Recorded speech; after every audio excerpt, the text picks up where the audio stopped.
Hi అండి, అందరు ఎలా ఉన్నారు? నేను చాలా బాగున్నాను. అందరికీ నమస్కారం. ఈరోజు శ్రీనిత నోట చిన్న మాట.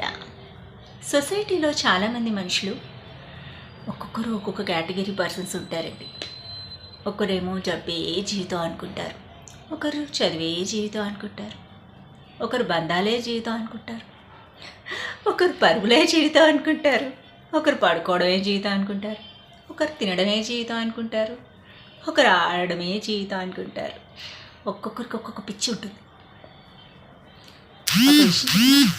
ఒక కూర చేయాలంటే అందులో అన్నీ సమంగా పడితేనే ఆ కూర చివరికి మనం తినగలం.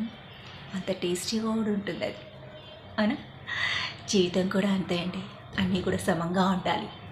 ఏది ఎక్కువైనా ఉండలేం, ఏది తక్కువైనా ఉండలేం. చివరికి కొట్టుకుపోతాం. ఆలోచించి మీకే తెలుస్తుంది.